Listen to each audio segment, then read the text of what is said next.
guys, welcome back to our study of James. We're calling this series Real Talk. We're all glad that you're here. And I just wanted to introduce myself. My name is Allison, and this is Aaron. He's our college pastor.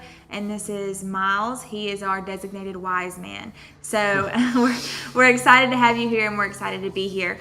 We're going to give you time during this small group session to read through the passage yourself. So just as a reminder, last week we studied the passage in James that talks about the difference between temptations and trials. So that was last week. This week we're moving on to verses 19 through the end of the first chapter, and we're going to talk about a little bit about anger, taming the tongue, about the difference between being doers and just hearers, and then also, what was our last topic? True religion. So several good things we're going to hit on, but before we talk about it, we want to give you a chance to do so. So you're going to read through the passage yourself, and there are going to be some questions on the screen that we want you to work through as a small group before you hear from us.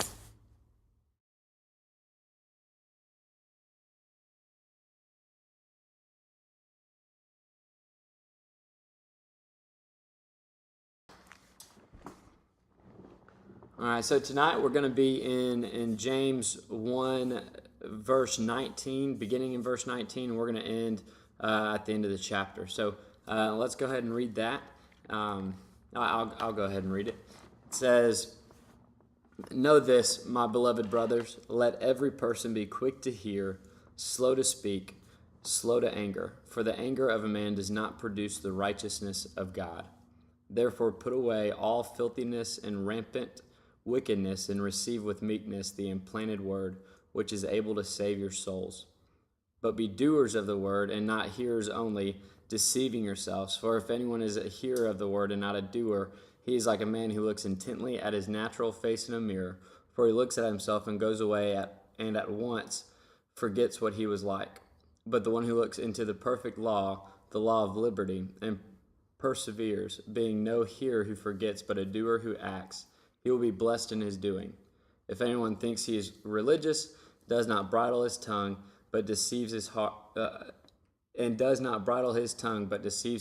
this person's religion is worthless. Religion that is pure and undefiled before God the Father is this: to visit orphans and widows in their affliction, and to keep oneself unstained from the world." You know, if we go back to the beginning of this, it says, "Know this, my beloved brothers, let every person be quick to hear, slow to speak, slow to anger." It really looks like James is being just very straightforward. You know, I don't know of anything to really expound upon from that. It says, "For the anger of a man does not produce the righteousness of God." I mean, be quick to listen, slow to speak, slow to anger. Yeah, we were talking about, that how easily we are angered. The long line, the hassles with forms, the person who cuts you off on the road. We tend to be quick to anger. So it is something that applies to us directly. It's so easy to be quick to anger as opposed to just say, okay, let's just take this in stride, and to not be able to hear. You have an example of that? Yes, the thing that I thought of when I read this verse, it says, "Be quick to hear, slow to speak, and slow to become angry." I think of a particular example in my life where my anger kept me from learning something that I ended up learning later and really valued. I had a good friend of mine who challenged something that I believed theologically, and he basically said, this as a fact that I didn't agree with, and so I became very angry with him, and it led me to lose respect for him even, and to tell him, I disagree with you. And anyways, ended up I was very quick to anger, very quick to speak, and express that I was angry, and so it really built a wall there between me and that friend, where it was really an opportunity for me to learn and to realize. Later on, came back to realize that this was an opportunity for me to learn and to challenge my faith and to grow in what I believe. Another thing to look at is, again, this is James. He is the leader of the Jerusalem church. So his main group of people that he's talking to are these Judeo-Christians, these religious Christians, not the Gentiles who didn't know or really have anything to do with religion. He's talking to people who had religion really just ingrained in them from religious practices ingrained in them from their childhood. So really, it speaks to me a lot because I know with James, he's talking to people who are probably getting upset, Jewish Christians who are probably getting upset with how Gentile believers are acting and how they may be doing things that are offensive to what they do. And a lot of times, there can be things that we get upset with people over that, especially our first-time believers, and don't really even understand what they're doing. And instead of showing them love, we get angry at them or we judge them, even as far as just someone not being at church. Like, we can be angry about that, or quick to tell them that they're wrong. Oh, that they're wrong. Yeah. Quick to speak. Yeah. Yeah. In some churches, people are quick to say, "You can't wear that here." Right. They're just picking on clothes or something like that. And not hearing, tattoos. maybe I don't have anything else to wear. Not listening, but being very quick to speak, very quick to become angry. Basically, it's building barriers. Is what we're saying. Yeah. What we wear. Even tattoos. I've had lots of conversations with people about that over the years. So very interesting. So let's look on. It says, "Therefore put away all filthiness, rampant wickedness, and receive with meekness the implanted word, which is able to save your souls." This is actually connected. So from this first paragraph, he goes on to say what's wrong, and then he goes on to say how what we should be doing, what is right, what we should be doing. Yeah, and if you think about it, anger is kind of a pride thing, and then he says, "No, instead receive humbly the word." Yeah. Flip that over, rather than be so quick to express yourself in pride, rather in humility, receive the word, and that'll save your souls. That's good. Yeah. That's good. And we see, so if we move to this next paragraph, it's very interesting because it appears as if James is kind of taking a turn here and talking about something else that really doesn't have to do with this previous paragraph, but he then goes back to, in the paragraph after that, he goes into, just to clarify, he goes into, "But be doers of the word and not hearers only, deceiving yourselves," and kind of gives an example, and then goes back into anyone who does not bridle his tongue, but deceives his heart. Like, it seems like those things don't really tie together. Right. But he brings it back, right? He said, "Be slow to speak," and then he goes to this part that looks like it didn't match, and then he comes back and says, "And you should bridle your tongue." So he does bring it back. Yeah. So he is in this second paragraph. He is really talking about being quick to hear, slow to speak, and slow to anger. So when he says, "But be doers of the word, not hearers only, deceiving yourselves," he is talking about being quick to listen and slow to speak and slow to become angry. And I don't typically associate that personally. It's hard to associate that as an action, as something that I do, is being quick to listen, slow to speak. I think being quick to speak and not listen, I don't think of listening as an action. I think of doing stuff. I don't think of it as doing something. So yeah. So it's a neat transition. Don't be prideful and be so quick to speak. Then in that one verse he said, "Instead humbly receive the word." And then the next verse he says, but by receive, I don't mean just hearing it. When you receive it, in verse 22, you need to be someone who does it. Otherwise, you're just fooling yourself. Yeah. Right? That's verse 22. So there's a flow there. If you look at it 2 or 3 times, you go, okay, that makes sense. Yeah. You're going to just fool yourself if you think hearing it is what I mean by receiving it. Mm-hmm. Yes. Yeah. Yeah, and so then he goes on to say, "For if anyone is a hearer of the word, and not a doer of the word, he is like a man who looks intently at his face at his natural face in a mirror, for he looks at himself and goes away and at once forgets what he was like. But the one who looks intently into the perfect law, we'll just hang out there. So he says, he gives this analogy of someone looking at themselves in a mirror and then forgetting what they were like. Yeah. I like the way you kind of explained it earlier. Also, you kind of blended together.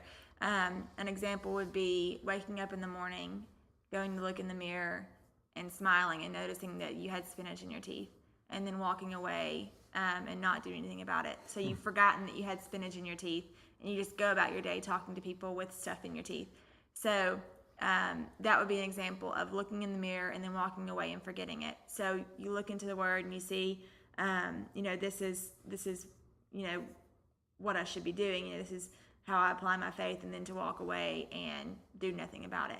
I think that's a similar analogy. Yeah, that's exactly right. For instance, we could easily read this tonight and say, I should be quicker to hear and slower to speak. And then as soon as our Bible study is over, close our books, we're done. Boom, close the book and just forget all about it. And that's exactly what he says don't do. Yeah. Yes. Do something about the blemish. Yes, exactly. Yeah, do so something about the blemish, yeah. Right, and we would look at that and say, if we were to look at the analogy, what the mirror would represent would be the implanted word, the Bible, Scripture, really what James just previously said. And it's clever, isn't it? Yeah. Yes, it is. It is. And then forgetting what we look like, or forgetting what we were like, it would be as if we don't do something about what we just read. We look into the law of liberty, this perfect law, and we reflect on it, and we look at what we're reflecting upon, and then we do something about it. Common sense says do something about it. Right. Yeah. Yeah. So we're in verse 25 now. Mm-hmm. It says, but the one who looks intently into the perfect law and the law of liberty, and my version says abide by it. Your version says endures. In other words, the one who does something about the thing between the thing in your teeth is not just someone who forgets what he sees or forgets what he hears, but is an effective doer, and that person will be blessed in whatever he does. That makes sense too. Mm-hmm. Yeah. So I think it's pretty clear once we see the flow. If you hear it and then you do it and you endure in it, depending on how you read that, then that's a person who's blessed. But if you just think that receiving is hearing it or reading it and then closing it and walking away and not changing anything about your character, you have deceived yourself. Yes. Yeah. Absolutely. Absolutely. Go ahead. I was going to move on. Oh, yeah, you go ahead. Go ahead. I was just going to say, so then he goes back into reiterating his first point, and that was to watch his tongue, basically, to be slow to speak. So he says, if anyone thinks he is religious and does not bridle his tongue, but deceives his heart, this person's religion is worthless. Religion that is pure and undefiled before God the Father is this, to visit orphans and widows in their affliction, and to keep oneself unstained from the world. Yeah, that's neat how he brings back the original point. Be quick to hear, slow to anger.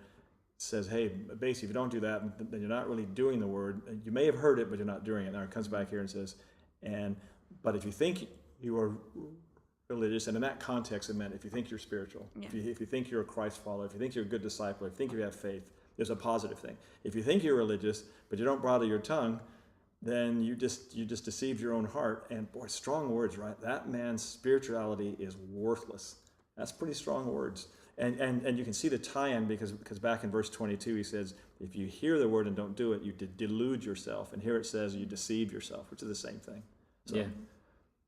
Yeah, absolutely. And he so he says that man's religion is worthless, right? And he goes, it's all character shaping. It's doing is, in James by James' definition is really it's shaping your behavior, your character, and how you are naturally acting around people, not just when you're on your mission trip or on doing this or doing that. When you're around your brothers and your sisters in Christ, it's about doing is about your character just Absolutely. naturally Yeah. at all times. So then he goes on to say, religion that is pure and undefiled, kind of he gives us an action point to go by, and says, the Father is this: to visit orphans and widows in their affliction, and to keep oneself unstained from the world.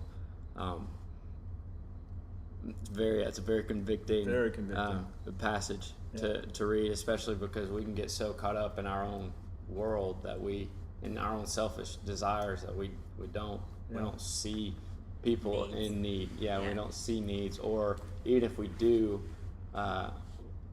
we take it as a burden and not as a joy. That's a very good point.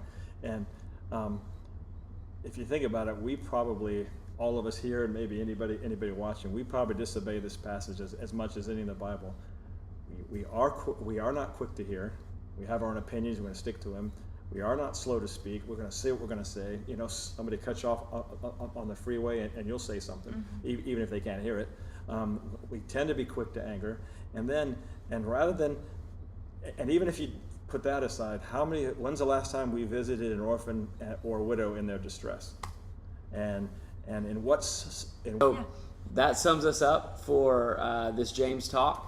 And at this time, we're going to have some questions come up. Again, please, in your small groups, go through these questions, talk about them, be transparent. This is an opportunity for you to talk to your brothers, your sisters in Christ, and to have, if you have questions, feel free to ask. Don't be reserved in these small groups. That's why we have them. So take this opportunity now.